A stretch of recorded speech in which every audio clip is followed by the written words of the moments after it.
भी महसूस होता है कि भक्ति भाव तो चाहिए ही जी जैसे कोई ऐसे खाली ऐसे जाएगा तो उसे अनुभव नहीं होगा, वो तो मजा सही नहीं आएगा बात है, उसको बिल्कुल। अंदर बिल्कुल। कैसे मिलेगा, कुछ महसूस नहीं होगा। सही बात। अगर वो भक्ति भाव वाला है और उसको अंदर से भगवान के प्रति प्यार है तो उसे उस जगह के साथ लगाव हो जाएगा। तो लगाव होने के साथ साथ ही उसके ना वो रील जैसी चलने लगेगी।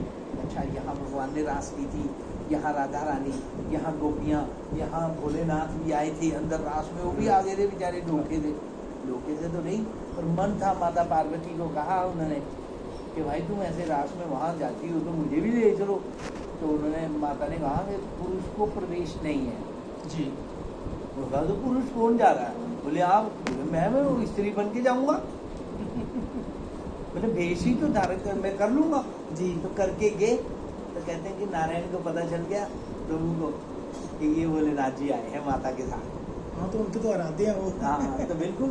तो जैसे वो आए, उन्होंने रास जैसे स्टार्ट हुई तो करते उन्होंने बजा दी बांसुरी, कुछ दूसरी मोहनी।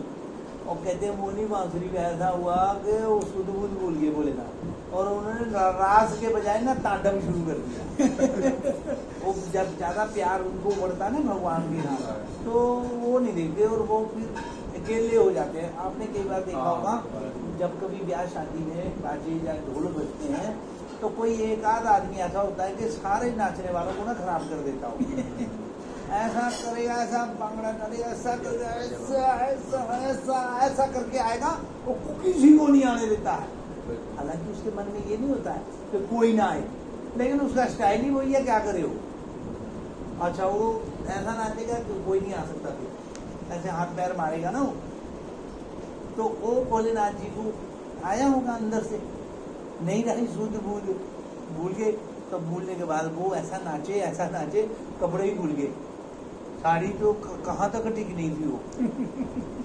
जब जटाएं निकल गई बात, जब बाबा जी मोमबत्ती लगाए हुए हमने कहा अरे भोलेनाथ ये कैसे। तब वो दृश्य दिखाया तो था भोलेनाथ जी को भगवान ने। तो फिर उसमें भी कहते हैं कि 6 महीने लगे थे। 6 महीने पता ही नहीं चला, रात 6 महीने की, दिन नहीं था, मतलब रात 6 महीने की रात थी। ऐसा बताते भागवत कि भगवान ने कोई लीला की थी दिन में। तो दिन में जब लीला की तो शाम को वापिस आई गाय बछड़े लेके।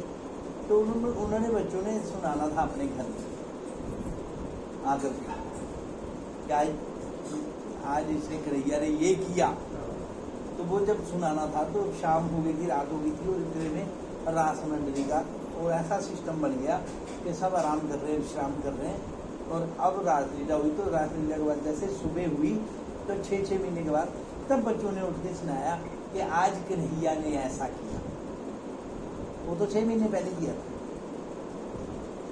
तो ऐसे ही जो हमारे निधि वन का जो वर्णन आता है, निधि वन का वर्णन जो साधु संत महात्मा बताते हैं कि ये जो दृश्य है वहाँ का, जो एक भगवान का स्वरूप है वहाँ पर जो देखने वाला, वो उसके लिए आंखें, चलो आज के आधुनिक ढंग से जो हमें देखते हैं हम लोग, ये तो चलो ठीक है, लेकिन उसको वास्तव में अंदर से ना भक्ति भाव वाली आंखें चाहिए, श्रद्धा हो, विश्वास भी पूरा हो और भगवान के प्रति प्यार भी हो, प्रेम।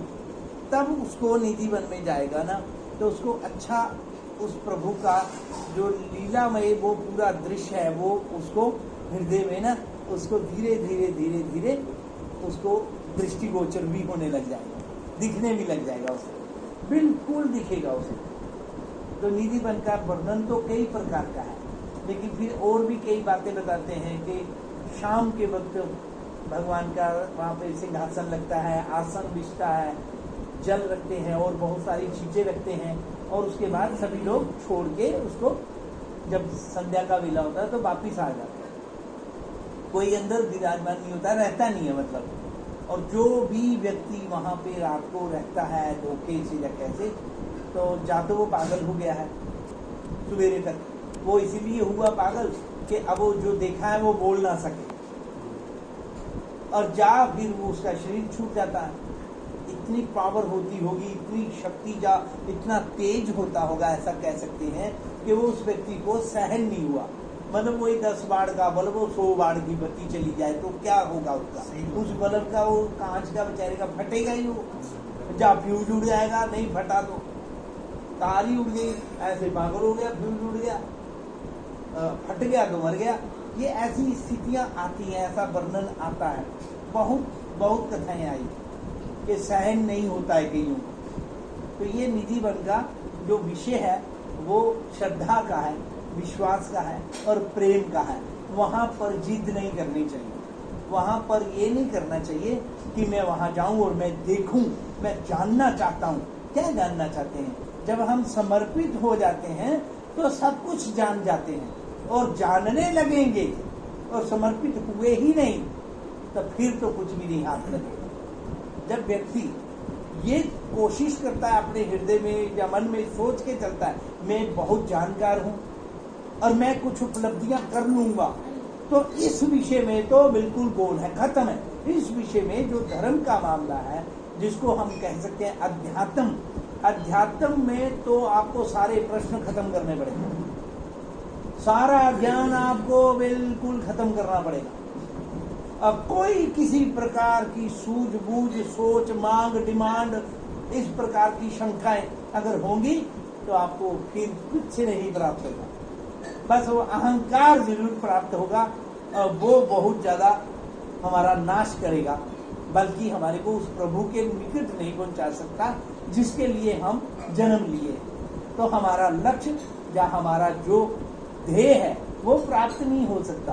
तो प्राप्त तभी होगा जब हम समर्पित होंगे। समर्पित होंगे तो प्रभु की वो कृपा, जिसके लिए वास्तव में मनुष्य का चोला लिया है, उसके लिए कहते हैं श्रद्धा, विश्वास और प्रेम, और कुछ नहीं चाहिए। यही है निधि वन का वास्तविक स्वरूप कि श्रद्धा, विश्वास और प्रेम लेके जाएं तो निधि वन का वास्तविक स्वरूप के दर्शन होंगे।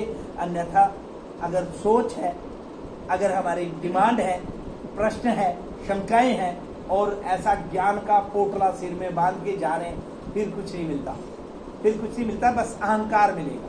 तो इसलिए इसका ध्यान रखना है कि हम उस प्रभु की शरण में हैं जो सारे जगत का मालिक है, जिसके नाम से पत्थर तरते, पत्थर तैर जाते, वो महापुरुष, वो भगवान। तो उसके लिए तो समर्पित ही होना है और कुछ नहीं। भगवान ने अपने शब्दों में कहा, निर्मल मन जन सो मोहि पावा, मोहि कपट छल छिद्र न भावा।